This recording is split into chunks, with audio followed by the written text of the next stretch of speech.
In this video, I'm going to show you how to design, write, and test a UCCX script.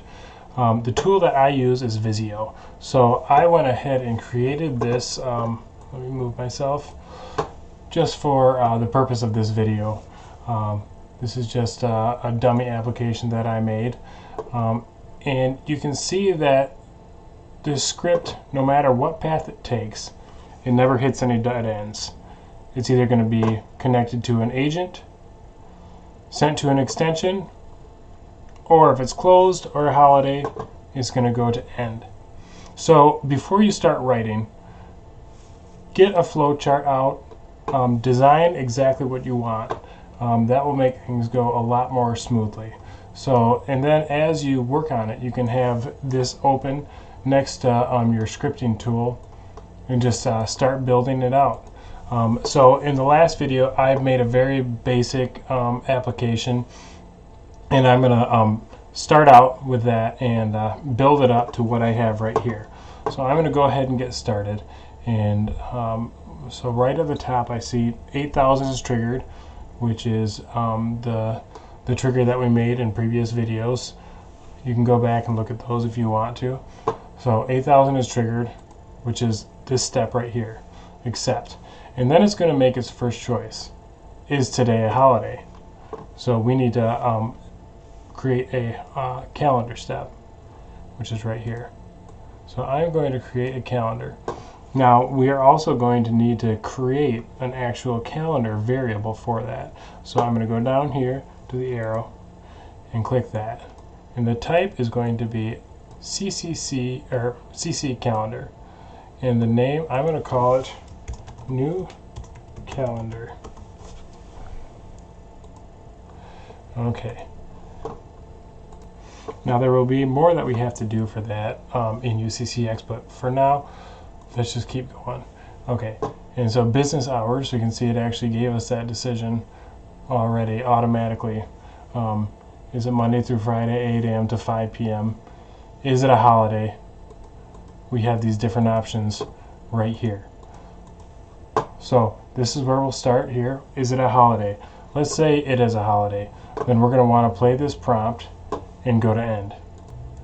So if I go down to media and expand that, I'll see that there is play prompt. Okay. And I'm going to right click this and choose properties. And I'm going to go to prompt, and this is where I'm going to put in the prompt file name, which is already loaded up into UCCX. I showed you how to do that using Audacity in the last video. Please go back and review that if you need to. But this is the file that's actually being referenced, the 1000.wave, which I uploaded, and it's an applications prompt management NUS. So I'll just copy that, and I'll use quotations and paste it in between and hit apply. Okay, and then after that we want it to go to end. So we've already got the label for end. I'm going to use a go-to label right here, properties, end, and apply. Okay, so moving back to our flowchart, is it business hours? Well, if not, then we want to play prompt 1001 and do the same thing. And that will actually be right here under the rest branch. So I'm going to actually copy this, click the rest, and then put paste. Then I'm going to go into properties, and these are very close. So properties, prompt, and I'm going to change this from 1000 to 1001.wave. And I'm going to click apply. Then I'm also going to copy the go-to and paste that as well. And in case of failure, I'm going to want that to go to end as well. So we've made it all the way through these holiday and business hour checks. Next thing we want to do is build our menu. So menu is under media as well. I'm just going to grab that and drag it up to business hours. And then I'm going to go into properties, and we're going to need to select the prompt. So once again, quotation marks, and we have 1002 was the prompt that I recorded. So I'll just put that in there. And then I'm going to go to filter. And this is where we need to add our options. So I will add one, and it will be called tech support. I'll call it support. And I'm going to set that as 1. And then I'm going to add another one for sales.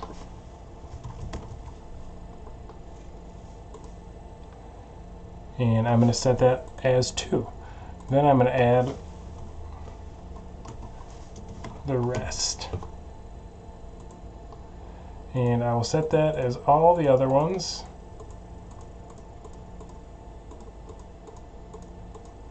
And click apply. Okay, so now you can see that we have these new options underneath that menu. So working on option 1, which was support. We already built out the part of the script where it selects a resource from a queue in the other video, so I'm actually just going to pick up that part of the script and move that into the support branch right here. And now that whole branch will be selected if somebody chooses option 1. One thing we didn't do was add hold music, so I'm going to actually go ahead and do that. I'm going to go into the queued branch here, and I'm going to delete the call hold, and I'm going to add a prompt.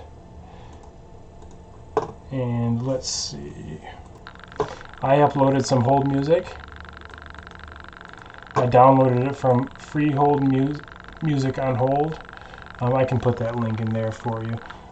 Just one note, if you do download it, make sure you upload the 1-day ULA. I renamed it, but that's the one that you want to upload, otherwise it won't play correctly. So let me grab this file name.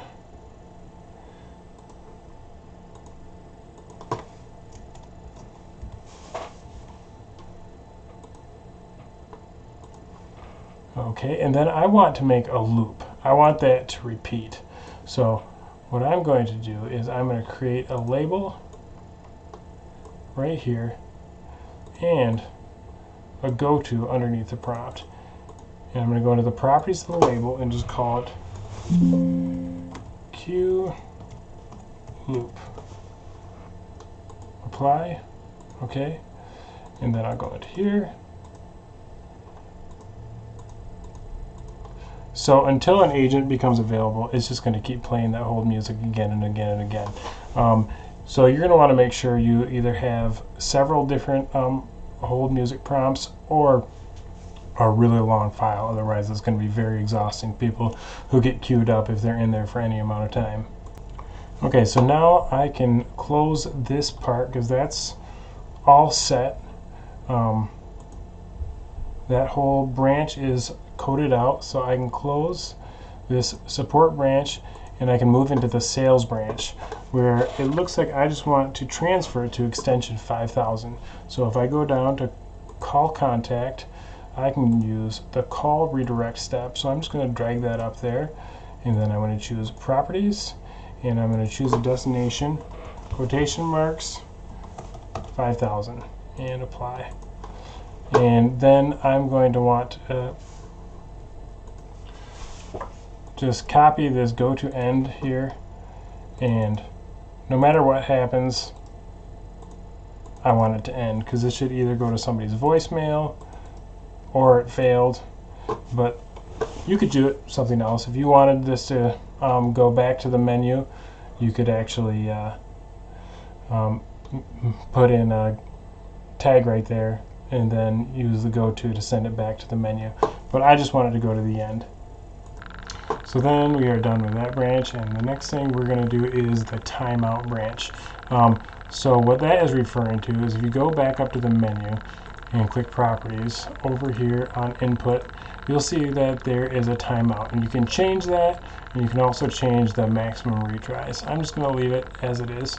I'm going to click OK. So if this times out, actually I'm going to show you how to add a tag right to that menu. So if you go into the properties of that menu in the tag, I'm going to put in main menu, apply. And then I'm going to copy another one of these tags, and for timeout, so then I'm going to change that from end to main menu and click apply again. And I'm going to do the same thing for the rest. So they just start jamming numbers. It's going to go back to the main menu. And for unsuccessful. And that is it. So looking at this, I believe that this entire script is written out and that there is no escaping the call flow. There's no holes in it. This should be either delivered to an agent through here, and then an extension right here, or it should just play a prompt and go to end. So you always want to click Tools, Validate, and make sure that there's nothing wrong with it, and there is nothing wrong with it. So I'm going to go ahead and save that. I'll click File, Save As, and I'm actually going to, I did a typo first, so standard underscore v1 dot AEF, and I'm just going to save that to my desktop. That should be fine. Now I need to upload this to UCCX. So if I go to Applications, Script Management, and I created a standard folder, Upload Scripts, Browse, and I just saved that right on my desktop. I'm going to upload that and return to Script Management.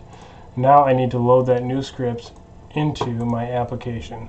So in Applications, Application Management, I already have a standard application built that I made in a different video in this series. I can choose this drop down and click the script that I uploaded, standard 1 underscore v1.aef. So I'm going to click update, and there we go. Now you'll see that there's a variable new calendar, and there's no selection because we haven't built our calendar yet, so we have to go ahead and do that. So if I go over to Applications, Calendar Management, and I actually already have one built, I'm going to delete this and start over. So I'll name it Standard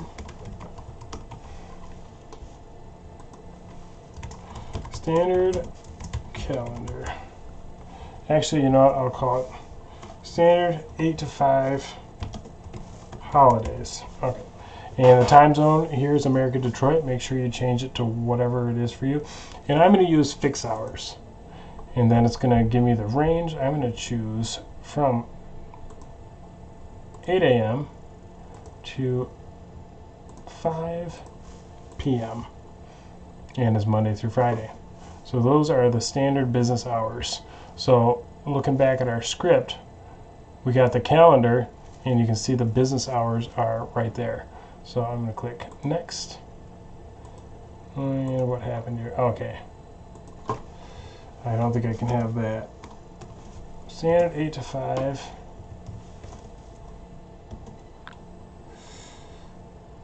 And holidays. Let's try that. Okay. And then you can schedule custom business days. So maybe there's some business days where you have different hours. I do not have that, so I'm just going to click Next and skip over that part. And then here's where you can choose your holidays. So it's 12/23. So I'm just going to put in a couple dummies in here.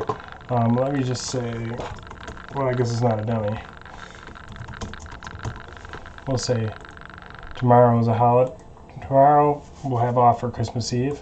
And then we'll put in New Year's as well. Now, New Year's is actually on a Saturday this year, I think. Let's see. Yes, it is. So we will say that we have, we're still going to get a holiday. So Friday the 31st off for New Year's. We'll say that that's a holiday. And now I'm going to click Finish. And then I'm going to go back to that application.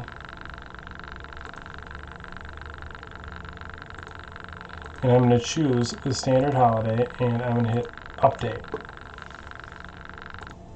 Now here's where I would want to start testing. So it would be nice to have my flowchart pulled up again, have that open in this tab, and what I like to do is go to debug reactive script. And now it's going to pull down the list of the scripts that are uploaded to the UCCX server. And I had to restart UCCX because I wasn't connected to the server anymore through my script editor. So I'm going to go to the script that I created, standard 1, v1. And then you can set the wait time to whatever you want. I'll give myself a minute to be able to call. So I'm going to go ahead and click OK. And now I'm going to call this script from my Jabber application. And we should be able to watch what the caller experiences. And this is really helpful for troubleshooting. So 8000, I'm going to call that. And there it is. We are now debugging. So we are at the start. I'm going to step over and it's accepted. Now it's going to go into the branch where it checks for holidays and the hours. So right now it's 4:38. So and it is Monday through Friday. So it should send it to business hours, and it did not. And I think I found what the problem was. So we did create this calendar right here, but we never actually loaded it in here. So this was empty when I loaded this variable. So you actually have to go into calendar and you have to put in the new calendar variable that we had created earlier. So let's try it again. But that's a perfect example of how useful this debugging tool is. You can see exactly where something failed. So let me start this over. Actually before I call again, so what I did do is after I made that change, I did have to save it and re-upload the script to UCCX again. So I saved it and then I went back into UCCX, and let me just run through that again. I'm going to close this. I'll hit File, Save As, and Desktop. I'm going to replace it. And then back in Applications, Script Management, upload a script, and we browse and choose the one, and you can see you just modified it because it's 12:23 at 4:44, so that was just now. So open, upload, and replace. Yes. So now we can continue with that debugging, and actually if we go to pending response, you can see that it's actually waiting still. So I'm going to call that, and I did it just in time, and close this. So now let's see if that calendar works properly this time. Calendar, new calendar, and it went to business hours. So that's working correctly. Thank you for calling Uptime Network and Voice. And it's if going you to have play a contract and wish to speak to tech support, press 1. If you would like to speak to sales, press 2. Okay, so I need to return to the call. And are you still there? And I chose 1, and I am queued. So let's see. Oh, look, I found another mistake. So it says, so right here in the queued branch, I can see that the play prompt and go to queue loop are actually out of whack, but it's actually going to work out. So now what I can do is go into finesse and go ready, and then this should connect the call once I go ready.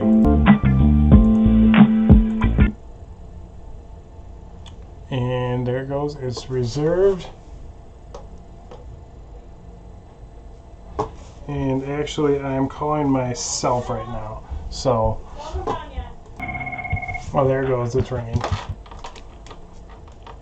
Just gonna go and hang up. So, going back to our flowchart, we know that this branch is good.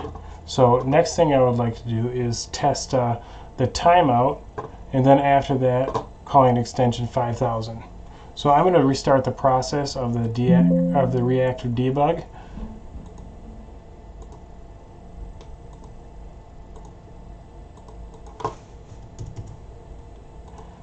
And I'm going to call that from my desk phone.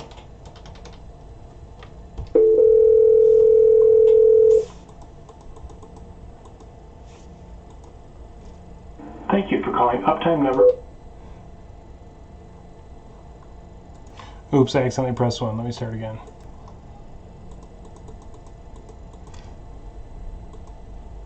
Thank you for calling Uptime Network and Voice. So I'm going to let it If you have a timeout contract this time. and wish to speak to tech support, press 1. If you would like to speak to sales, press 2. Are you still there?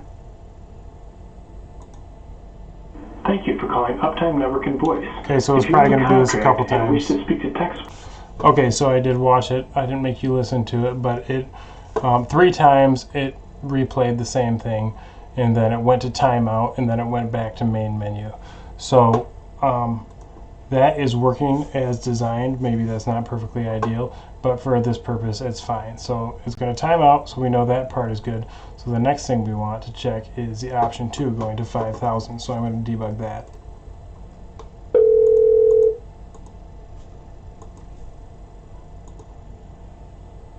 Thank you for calling Uptime Network. So I just chose 2. You can see it went to call redirect, and it worked.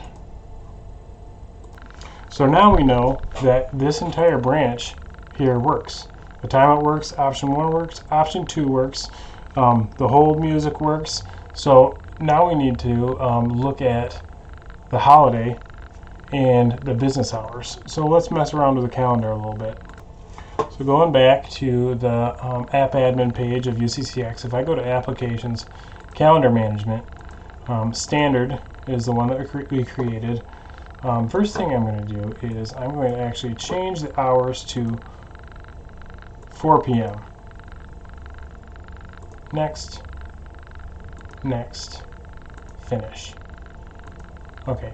So now, if I debug this again, I should end up in, I should hear prompt 1001. We are currently closed. Please call back during our normal business hours of operation. So I'm going to give that a try.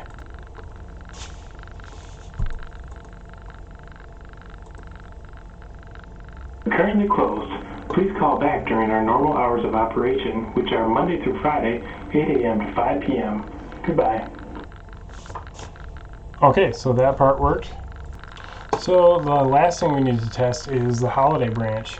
So let me go back into the calendar again, and let's go into the holiday section, and let's change this to actually today. So 12/23. So this should, let me just make sure, yes. So this should now show up as a holiday when I call. So I'm going to click finish, and then I'm going to debug again.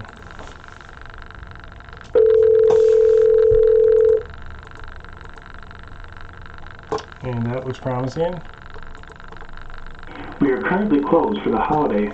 Please call back during the standard hours of 8 a.m. to 5 p.m. Monday through Friday. Thank you. Goodbye. Okay, so debugging was successful. I confirmed that this script is following this flowchart, and we have tested all of the branches. The only weird thing I saw at all was during the queue loop, I believe, for support. Under queue, oh, I guess it just looked goofy when I was debugging it. Everything is in the right place. So that is it. This script is good to go. Now, for me, whenever I make a change to the script, I update the flowchart as well, because I have a whole bunch of them going on. So when a call center supervisor calls me and asks about something or says something isn't working, I can pull up that flowchart and have something updated. I can say, what the customer is hearing at different prompts. I can tell them which prompt to change. It just helps keep things really nice and organized if you do it this way. Thank you so much for watching. I hope this video was helpful. If you have any questions, let me know. If you liked it, please hit like, please comment, please subscribe, and I will keep making the videos. Thank you so much, and happy holidays.